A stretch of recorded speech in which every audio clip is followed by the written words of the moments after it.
Allotrope of carbon. Allotropes क्या होते हैं, पहले इनके बारे में हम जानेंगे। The various physical form in which an element can exist are called allotrope. तो हमारे कोई भी एलिमेंट की हमारे कौन कौन से फॉर्म हो सकते हैं, या फिर कोई एलिमेंट हमारे कौन कौन से फॉर्म में एग्जिस्ट करता है, उसको हम पढ़ते हैं क्या, एलोट्रॉप। तो यहाँ से पहले हम बात करें किसकी, कार्बन के एलोट्रॉप। तो कार्बन के कौन कौन से हमारे फॉर्म हैं, कौन कौन से फॉर्म हैं, या फिर कार्बन हमारे कौन कौन से फॉर्म में मिलता है, इनके बारे में आज हम बात करेंगे। The carbon element exist in 3 solid form called allotrope. तो कार्बन जो है वो 3 फॉर्म में मिलता है सॉलिड फॉर्म में, जिनको हम क्या पढ़ेंगे, एलोट्रॉप्स। उनमें से पहला हमारा है डायमंड, दूसरा है ग्रेफाइट, और तीसरा क्या है, buckminster fullerenes. Diamond and graphite are 2 common allotrope of carbon which are known to us for centuries. Pugmalister fullerens is the new allotrope of carbon which has been discovered recently. तो शुरुआत से carbon के allotrope हमारे 2 थे, शताब्दियों में पहले बात करें, शताब्दी पहले बात करें। और जो बकमिस्टर हमारा एक हाल ही में डिस्कवर हुआ है, बकमिस्टर जो है वो कार्बन का एलोट्रोप तो है, लेकिन जल्द में ही डिस्कवरी हुई है इसकी। The properties of diamond and graphite are well known. तो इनकी डायमंड और ग्रेफाइट हमारे पहले बहुत समय पहले डिस्कवर हो चुकी थी, ये हमारे कार्बन के फॉर्म हैं। तो इनकी प्रॉपर्टी के बारे में हमें ज़्यादा जानकारी है, बट जो हमारा बकमिस्टर है फ्लोरेंस, वो अभी भी क्या है, अंडर इन्वेस्टिगेटेड है। कहें तो इसके ऊपर अभी खोज की जा रही है, इसकी प्रॉपर्टीज़ क्या हैं, तो सारी प्रॉपर्टीज़ के बारे में नहीं पता है, लेकिन डायमंड और ग्रेफाइट के बारे में बहुत सारी जानकारी पता है। All the allotropes of carbon burn on strong heating to form carbon dioxide. जितने भी हमारे कार्बन के एलोट्रोप हैं, उनको अगर हम बर्न करें तो बर्न करने पर क्या मिलेगी, कार्बन डाइऑक्साइड मिलेगी। And the form carbon dioxide if, और जो हमारी कार्बन डाइऑक्साइड निकलेगी, इसको अगर हम पास कराएं लाइम वाटर से, जो हम एसिड और बेस वाले लेक्चर में पढ़ चुके हैं। तो एसिड बेस में हम लोगों ने पढ़ा है कि हमें कार्बन डाइऑक्साइड की टेस्टिंग करनी है। तो कार्बन डाइऑक्साइड को लाइम वाटर से पास करेंगे, और जो भी हमारा है लिक्विड लाइम वाटर, उसका कलर क्या हो जाएगा, मिल्की। तो it turns to milky. It show that all the allotrope of carbon contain carbon dioxide CO2। तो जितनी हमारे कार्बन कंपाउंड होंगी या फिर एलोट्रोप होंगे कार्बन को, उनको जब जलाएंगे in the presence of oxygen, तो वहाँ से क्या मिलेगी, कार्बन डाइऑक्साइड मिलेगी। और कार्बन डाइऑक्साइड को जब लाइम वाटर से पास कराएंगे, तो उसका जो कलर है वो क्या हो जाएगा, मिल्की। तो यहाँ से बताता है कि इसमें क्या चीज़ कंटेन है, हमारी कार्बन डाइऑक्साइड। पहले बात करेंगे हम डायमंड के बारे में। Diamond is colourless transparent substance having extra ordinary brilliance. मतलब बहुत ज़्यादा चमक होती है, कलरलेस होता है, ट्रांसपेरेंट होता है, ठीक है। डायमंड इज क्वाइट हैवी, और ये क्या है, हैवी एंड एक्सट्रीमली हार्ड। सबसे हार्डेस्ट, अगर दुनिया में बात करें सबसे हार्ड मटेरियल हमारा कौन सा होता है, diamond. It is the hardest natural substance known in the nature. तो नेचर में सबसे ज़्यादा हार्ड कौन होगा material, diamond. Diamond does not conduct electricity. ये इलेक्ट्रिसिटी को कंडक्ट करता नहीं है, क्यों नहीं करता है, इसकी जानकारी हम दे रहे हैं। अगर हम बच्चों स्ट्रक्चर की बात करें डायमंड की, तो यहाँ पर जो एक कार्बन होता है, एक कार्बन 4 कार्बन से जुड़ा हुआ होता है। एक कार्बन 4 कार्बन से जुड़ा होता है, एक कार्बन 4 कार्बन से। फिर से जो एक कार्बन होगा, फिर से वो कितने कार्बन से जुड़ेगा, 4 से। कार्बन कार्बन कार्बन और कार्बन। तो एक कार्बन 4 कार्बन से जुड़ा है, जैसे यहाँ से देख पा रहे हो, 1 2 3 4। तो जब एक कार्बन 4 कार्बन से जुड़ा होगा, तो यहाँ से जो इसकी वैलेंसी वो कंप्लीट हो जाएगी, क्योंकि कार्बन के आटम और सेल में होते हैं 4 इलेक्ट्रॉन। जब 4 इलेक्ट्रॉन है, तो इसकी जब वैलेंसी कंप्लीट हो गई, तो ये इलेक्ट्रिसिटी को कंडक्ट करेगा नहीं, क्योंकि इसके पास कोई फ्री इलेक्ट्रॉन होगा नहीं।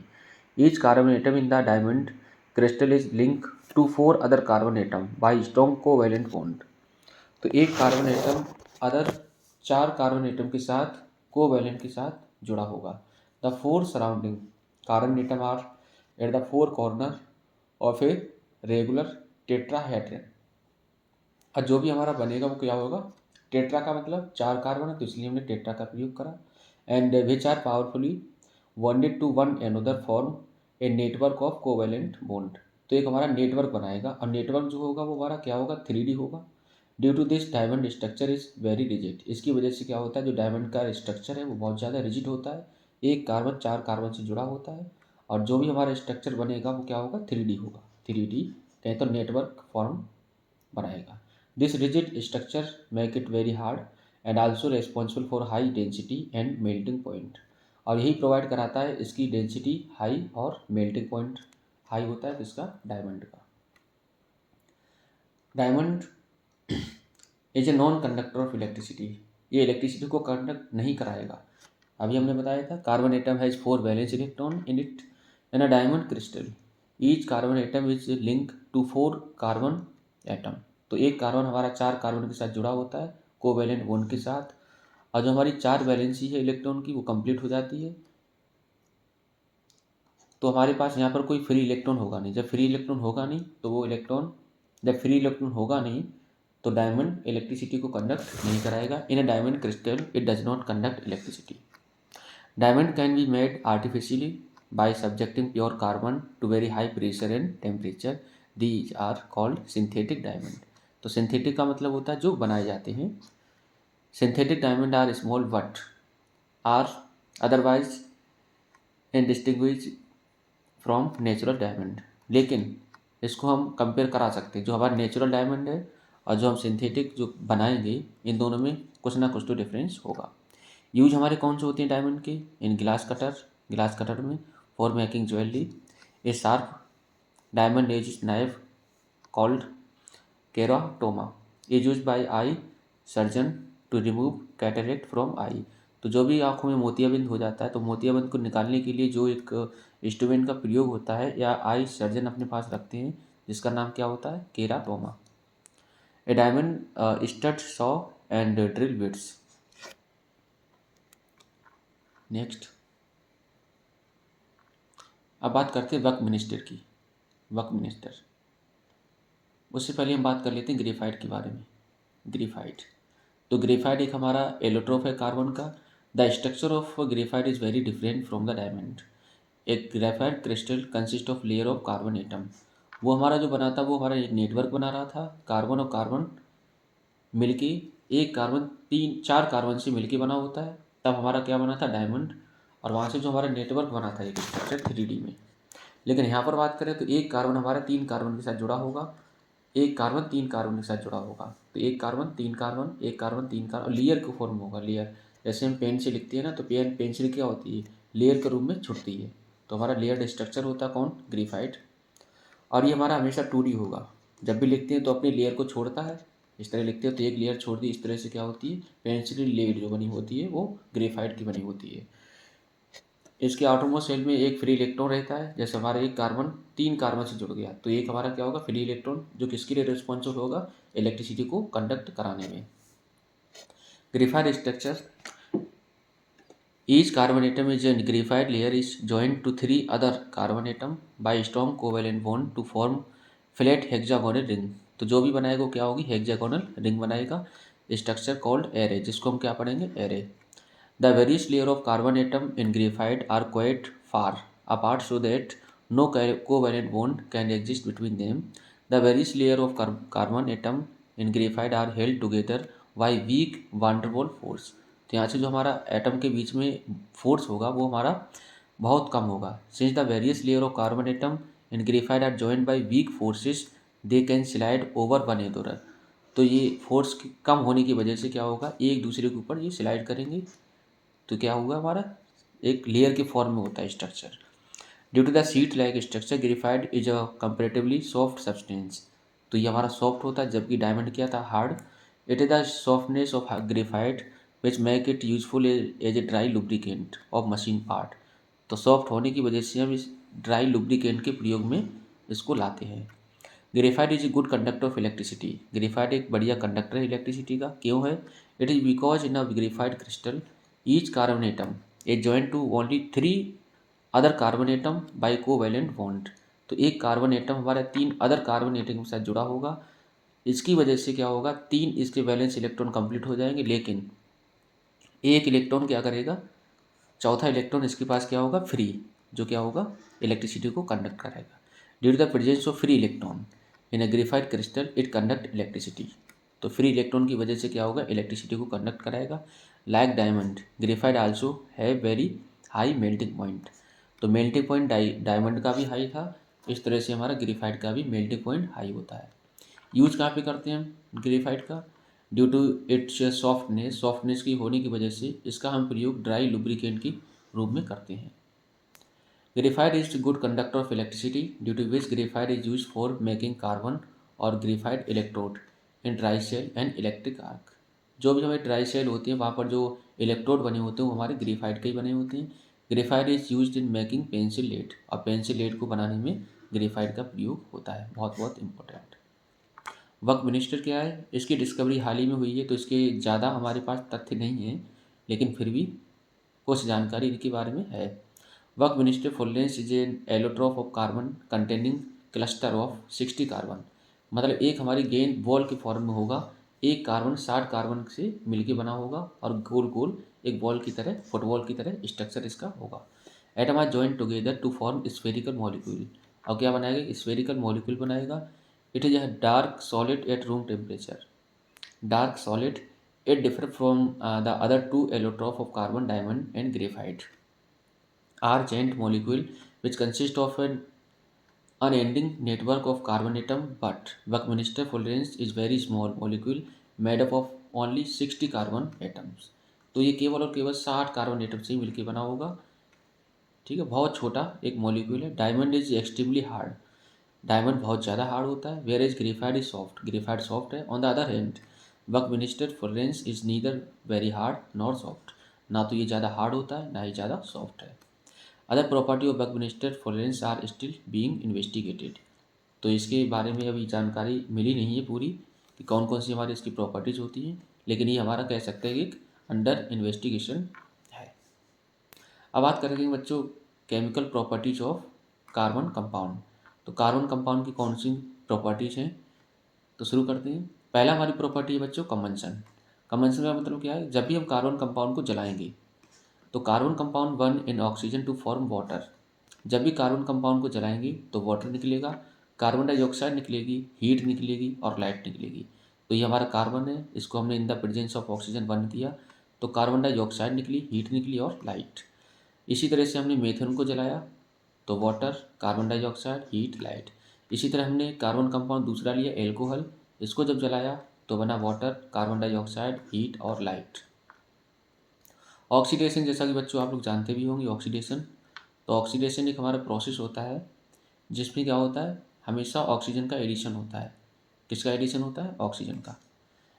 Carbon compound like alcohol are oxidized to carboxylic acid on heating with oxidizing agent like alkaline potassium permanganate KMnO4 और एसिडिक पोटेशियम डाइक्रोमेट K2Cr2O7। तो एल्कोहल जो हमारा है उसको ऑक्सीडाइज करके कार्बोक्सिलिक एसिड बनाएंगे। कैसे बनाएंगे, तो ये हमारे दे रखा है एल्कोहल।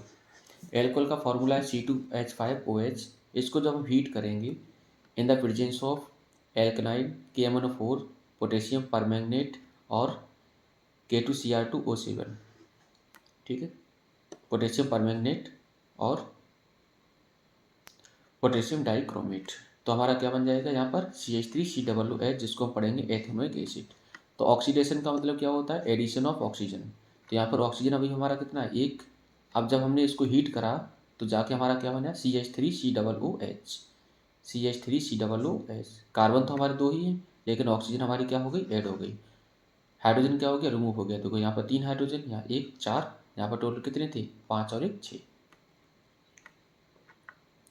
अगला रिएक्शन हमारा है एडिशन रिएक्शन। एडिशन का मतलब कोई चीज़ हम ऐड करेंगे। तो unsaturated hydrocarbon undergo addition reaction with hydrogen in the presence of nickel palladium as catalyst to form saturated hydrocarbon. तो जो भी हमारी एडिशन रिएक्शन में हम क्या करेंगे, जो भी हमारा अनसेचुरेटेड हाइड्रोकार्बन है उसको कन्वर्ट करके हम क्या बनाएंगे, सेचुरेटेड। अनसेचुरेटेड में हम पढ़ा करते थे डबल बॉन्ड या ट्रिपल बॉन्ड। अगर आपने पहला वीडियो हमारा नहीं देखा है तो उसमें जाके देख लेना। तो जो भी हमारे अनसेचुरेटेड होंगे वहाँ पर मिलेगा आपको डबल बॉन्ड या फिर ट्रिपल बॉन्ड। इनको कन्वर्ट करके आपको बनाना है क्या, सेचुरेटेड, कहें तो सिंगल बॉन्ड वाला कोई कार्बन कंपाउंड बनाइए। किसकी प्रेजेंस में, तो हमारे कुछ कैटलिस्ट हैं जिसका नाम है निकिल और पैलेडियम। तो ये हमारे पास बच्चों दे रखा है double bond carbon double bond carbon double bond, और उसको हमने ऐड करा, किसको ऐड करा हमने, हाइड्रोजन को। हाइड्रोजन की ऐड करने के बाद हमारा क्या बन गया एक, ठीक है, एथेन का फॉर्मूला बन गया। पहले क्या था एथीन, अब क्या बना एथेन। इसी तरह से जो हमारा दे रखा था क्या, C2H4, C2H4, इसका ये स्ट्रक्चर है, ये स्ट्रक्चर है, ठीक। ये हमारा डायरेक्ट रिएक्शन लिखी हुई है।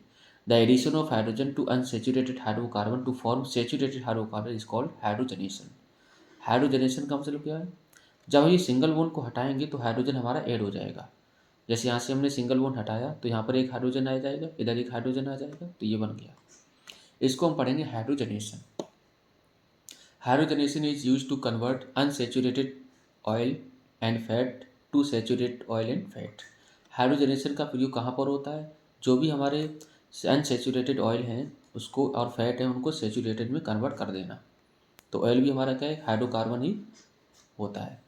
सब्स्टिट्यूशन रिएक्शन हमारी क्या है, saturated hydrocarbon undergo substitute reaction with halogen to form substitute product. जैसे हम बात करें मेथेन, तो methane undergo substitution reaction with chlorine in the presence of sunlight to form substitution product. यहाँ पर क्या बना है सब्स्टिट्यूट प्रोडक्ट, जरा देखो। तो जो हमारे मीथेन है ये क्लोरीन के संपर्क में आया, CH3Cl बना रहा है, और क्या बना है HCl, और CH3Cl को फिर से हमने क्लोरीन से लाया तो क्या बना CH2Cl2, ठीक है। अब जब CH2Cl2 फिर से बन गया Cl2 के प्रेजेंस में, बना CH3। इसी तरह से Cl2 के साथ फिर से हमने इसका रिएक्शन कराया तो जाके क्या बना CCl4। इसको हम पढ़ते हैं कार्बन टेट्रा क्लोराइड। तो ये हमारा क्या एक बार ही सब्स्टिट्यूट होता रहेगा क्लोरीन के साथ लगातार, और जो हमारे नए कंपाउंड बनेंगे उसको हम क्या पढ़ेंगे, सब्स्टिट्यूशन प्रोडक्ट। क्लियर। अब बात करते हैं सम इम्पोर्टेंट कार्बन कंपाउंड। कुछ हमारे इंपॉर्टेंट कार्बन कंपाउंड हैं जो परीक्षा में पूछे जाते हैं बोर्ड एग्जाम में। एथेनॉल, एथेनॉल C2H5OH, इसका फॉर्मूला क्या होगा C2H5OH। एल्कोहल ग्रुप का है तो सिंगल बोन के साथ क्या लगा होगा OH, और कार्बन चेन जो हमारी होगी वो 2 कार्बन की होगी, तो यहाँ से C2H5OH। इसको हम इथाइल एल्कोहल भी पढ़ते हैं। एथेनॉल इज कलरलेस लिक्विड, ये हमारे कलरलेस लिक्विड है with a pleasant smell and burning taste. It is soluble in water, ये वाटर में डिजोल्व हो जाता है। Ethanol react with sodium to form sodium ethoxide and hydrogen. जब भी ये हमारा सोडियम के साथ रिएक्ट करेगा तो बनाएगा क्या, sodium ethoxide and hydrogen gas. Ethanol react with hot concentrated H2SO4 to form ethene and water. Concentrated H2SO4 is dehydrating agent and remove water from ethanol. जब भी इसको हम इसकी प्रेजेंस में कंसनट्रेटेड सल्फ्यूरिक एसिड की प्रेजेंस में इसको हम रिएक्ट कराएंगे तो रिएक्ट करने के बाद जो भी हमें मिलेगा वो क्या मिलेगा, एथीन और वाटर। यूज कहाँ होता है एल्कोहल का या एथेनॉल का, इसका दूसरा नाम एल्कोहल भी है।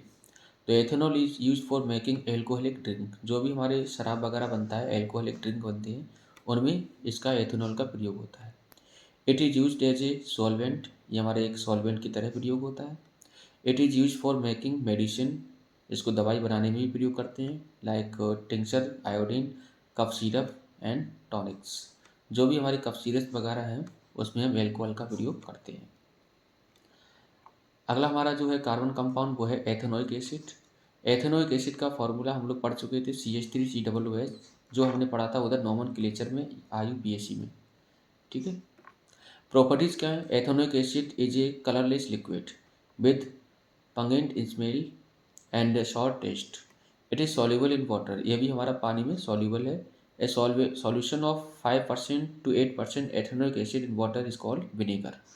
अगर हम एथेनोइक एसिड में 5 से 8% हम एथेनोइक डाल दें पानी में तो जाके हमारा क्या बनेगा, विनेगर। ईस्टरिफिकेशन हमारे एक इसी का पार्ट है, ये क्या है, ethanoic acid react with ethanol to form ester. जब भी हमारा एथेनोइक एसिड होगा वो रिएक्ट करेगा एथेनॉल के साथ तो क्या बनाएगा, ईस्टर बनाएगा, ethyl ethanoate in the presence of concentrated H2SO4। तो ये भी हमारा दे रखा है CH3COOH एथेनोइक एसिड। ये जब रिएक्ट करेगा C2H5OH कहे तो एल्कोहल के साथ तो जाके इन the presence of concentrated H2SO4 तो क्या बनेगा CH3COO C2H5 और प्लस का H2O। The reaction between carboxylic acid, ये हमारी कार्बोक्सिलिक एसिड है, एंड एल्कोहल, और ये हमारा एल्कोहल है, क्या बनाएगा, ईस्टर, इज कॉल्ड ईस्टरिफिकेशन। ये वाली रिएक्शन को हम क्या पढ़ेंगे, ईस्टरिफिकेशन। तो जो भी हमारा दे रखा होगा कार्बोक्सिलिक ग्रुप का कोई या कार्बोक्सिलिक एसिड दे रखा है, उसके साथ एल्कोहल जब रिएक्ट करेगा तो जाके हमारा बनेगा ईस्टरिफिकेशन, या कहें तो ईस्टर। सल्फोनिफिकेशन क्या है, सल्फोनिफिकेशन मैंने Easter react with sodium hydroxide. जब भी हमारा ईस्टर है जो बन के आया, ये CH3COO, C2H5, ये जो बन के आया, जब ये रिएक्ट करे सोडियम के साथ तो ये sodium salt of the carboxylic acid में कन्वर्ट हो जाएगा and the parent alcohol are form, और हमारी क्या बनेगी, एल्कोहल बनेगी अलग से। This reaction is called saponification. Saponification की रिएक्शन क्या होगी, तो ये हमारा दे रखा है क्या, ईस्टर, CH3COO, C2H5। जब ये हमारा सोडियम हाइड्रोक्साइड का रिएक्ट करेगा तो बनेगा CH3COONA, जिसका नाम होगा सोडियम का सॉल्ट, ठीक है। C2H5 बाद में बनेगा alcohol. Ethanoic acid react with base to form salt and water. जब भी हमारा एथेनोइक एसिड रिएक्ट करेगा बेस के साथ NaOH, तो सॉल्ट और वाटर बनाएगा, तो ये हमारा बना सॉल्ट और ये बना water. Ethanoic acid react with carbonate. जब भी हमारा एथेनोइक एसिड रिएक्ट करेगा कार्बोनेट या बाइकार्बोनेट या hydrogen carbonate NaHCO3 to form salt in water and carbon dioxide, तो ये हमारे दे रखा है एथेनोइक एसिड। जब भी ये रिएक्ट करेगा सोडियम हाइड्रोक्साइड या किसी के कार्बोनेट के साथ, किसी के कार्बोनेट के साथ या किसी के बाइकार्बोनेट के साथ, तो क्या बनेगा जाके, CH3COONA, वाटर और कार्बन डाइऑक्साइड, ठीक है। Next, soap and detergent. Soap and detergent, तो soaps are long chain sodium और पोटेशियम सॉल्ट और कार्बोक्सिलिक एसिड। सोडियम स्टीरेट, इसको हम पढ़ते हैं sodium stearate, C17H35COONA। Structure of soap, तो सोप के स्ट्रक्चर क्या है, a soap molecule has two part. Soap molecule दो पार्ट होते हैं, a long hydrocarbon part which hydrophobic. Hydrophobic का मतलब ये बच्चों कि पानी से डर, जैसे आपने पढ़ा होगा हाइड्रोफोबिया, तो जिसको पानी से डर लगता है उसको हम क्या पढ़ते हैं, हाइड्रोफोबिया। वाटर रिपेलिंग, जिसको क्या करेगा, वाटर को रिपल करेगा। एंड एक होगा हमारा सॉल्युबल इन ऑयल, एक हमारा क्या होगा, ऑयल में सॉल्युबल हो जाएगा। And grease, and a short ionic part which is hydrophilic, जो क्या होगा, अट्रैक्शन होगा, वाटर को अट्रैक्ट करेगा अपनी तरफ। And insoluble in oil and grease, और ये ऑयल और ग्रीस में इनसॉल्युबल होगा। तो ये हमारी पूरी एक टेल है, इसको हम पढ़ेंगे टेल, इसको हम पढ़ेंगे हेड। तो हेड हमारा क्या होता है बच्चों, हाइड्रोफिलिक, और जो टेल होती है वो होती है हमारी हाइड्रोफोबिक। हाइड्रोफोबिक की बात करें तो वाटर को रिपल करेगा और ये वाटर को क्या करेगा, अट्रैक्ट करेगा। ये आयनिक पार्ट होता है, ये हाइड्रोकार्बन पार्ट होता है। Cleansing action of A shop, when shop is dissolve in water, जब भी इसको सॉप को हम डिजॉल्व करेंगे पानी में, इट फॉर्म स्फेरिकल स्ट्रक्चर, तो अपने स्फेरिकल स्ट्रक्चर बनाता है, जिसको हम पढ़ते हैं मैसेल्स। क्या पढ़ेंगे, micelles. In which micelles the soft molecule are arrange readily such that the SC part is toward the centre and the ionic part toward the outside, और जो भी हमारा आयनिक होगा वो टूवर्ड द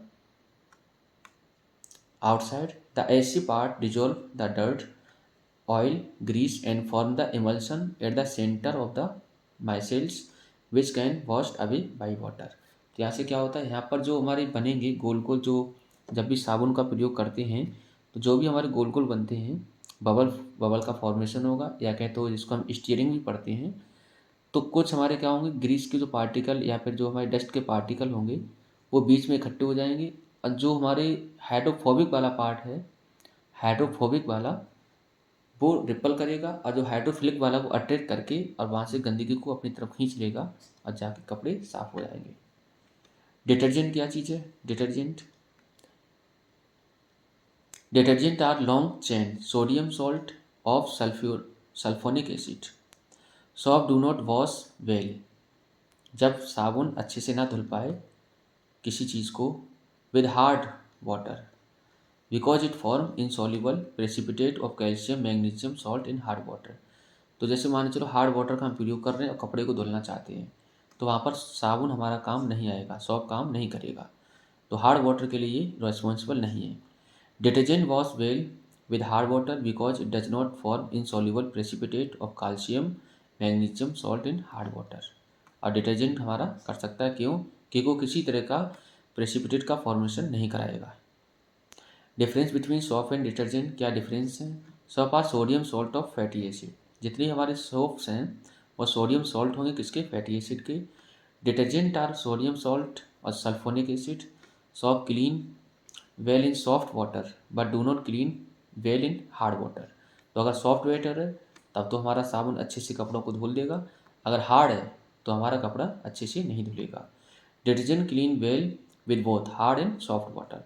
अब डिटर्जेंट दोनों के लिए सही है, चाहे वो हमारा हार्ड हो चाहे सॉफ्ट वाटर हो। Soap do not clean as well as detergent, तो सोप अच्छे से साफ नहीं करता है जितना हमारा डिटर्जेंट कपड़ों को साफ करेगा। Detergent clean better than soap, तो डिटर्जेंट ज़्यादा साफ करेगा किसके कंपेयर में? सोप के कंपेयर में।